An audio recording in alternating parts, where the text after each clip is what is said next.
government जदि तार प्रत्येक नियम आम देश में आईन अभाव नहीं आईन को किपरि भाव में कड़ाकड़ी भाव में पालन कर तार अभाव होची तेणु जदि सरकार तारी ऊपर पदक्षेप नियंते तामाने बहुत किछि होंदा जदि प्रथमे सरकार ए जो कोचिंग सेंटर गुडा को खोली ना एबडा सब किए खोली कि यही प्राइवेट स्कूल रो ओनर माने कोचिंग सेंटर को खोलुचंदी प्रथमे हुआ जाए जे प्राइवेट स्कूल रे गवर्नमेंट स्कूल अपेक्षा अधिक भल पाठ पढ़ा होची बापा माँ माने कहीं गवर्नमेंट स्कूल कॉलेज छाड़ के प्राइवेट मुआ होउचंदी से माने बाबुचंदी जे जो भित्तिभूमि दरकार शिक्षा पाइका सेटा पर्याप्त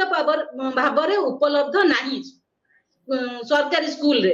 तेणु से माने प्राइवेट आड़ी को जाउचंदी कारण से माने भाबुचंदी जे आमे खाऊ न खाऊ आम पिलाटी शिक्षित हो आम पिलाटी पाठ पढ़ू मेनली गोटे मानिया होची इंग्लिश रो आम पिला इंग्लिश रे कथा कहू एवं से जतेबेले ऊपर को जाऊ तेणु से माने न खाई न पी पठांती एवं प्राइवेट स्कूल को जतेबेले जांती स्टैंडर्ड 5 6 हे गला परे पिला मानक भितरे गोटे आस्ते आस्ते भर्ती कर दिया जाए बापा मां के भितरे भर्ती करा जाए स्लो इंजेक्शन भली जे जदी आपण माने कोचिंग सेंटर को न पठेइबे ताने आपण को पिला आगु को बढ़ी परिबो नाही सेतेबेले बापा मां माने आज अभिभावक भाबरे केही क्वेश्चन उठांतिनी जे आपण माने तो भलो पढेइबा पई हमें स्कूल को छाडिलु किंतु आपण माने पुणी काहे कोचिंग सेंटर ना कहउचोनी ओडिसा रे भी आपण जानिबे डमी स्कूल बहुत चलुची अर्थात स्कूल रे पिलांकर ना रहिबो किंतु पिला जाय कि कोचिंग सेंटर रे पाठ पढिबे वर्ष सारा रहि कि एग्जाम बेल को स्कूल ना रे ना देबे ए भी आगुरु ओडिसा रे नतिला एबे या बहुल मात्रा रे प्रचलित हलानी तेनु बापा माने आपण कहउछन जे शिक्षा अनुष्ठान मानकरे जति पाठ पढा ठीक ठाक होता त कोचिंग सेंटर आवश्यकता रहता नहीं आपण आवश्यकता नहीं कौन प्रकार आवश्यकता नहीं जति शिक्षा अनुष्ठान मानकरे प्रथमे सरकार कहउचंती कि आमे जहा सरकार निर्दिष्ट भाव में पिलांक पई जहा आवश्यक भित्तिभूमि आरंभ करके शिक्षा व्यवस्था पर्यंत सब किछि आमे दउचु जदि सेटा को भल भाव में पालन करा जानता बापा मां माने प्राइवेट स्कूल रे कि जानतेनी एवं प्राइवेट स्कूल को कंट्रोल करिया पई कि जदि रेगुलेशन एक्ट गुडा का द्वारा प्रचलन करा जानता एवं को क्राइटेरिया रहिबो जदि न रहउची जदि स्कूल कर्तृपक्ष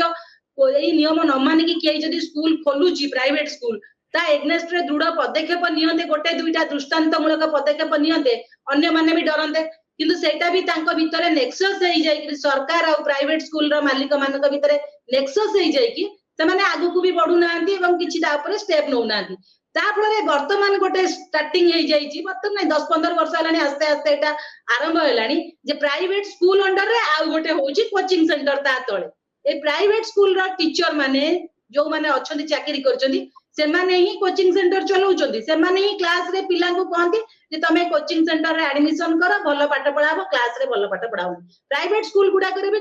टीचर मान को जेमती हमरो गोटे गाइडलाइन अछि जे सरकारी डाक्टर जेइतिबा लोक क्लीनिंग करि परिबो नाही जदी सेमती किछि आसे ता ऊपर पदक्षेप निया जिवो सेमती प्राइवेट स्कूल हो बा सरकारी स्कूल हो जे कोनो स्कूल रो टीचर माने जदी ट्यूशन करचंती तांको ऊपर भी पदक्षेप निया जिबा दरकार किंतु ता भी होउनी एवं से जो कोचिंग सेंटर रे बापा मां पिलांकर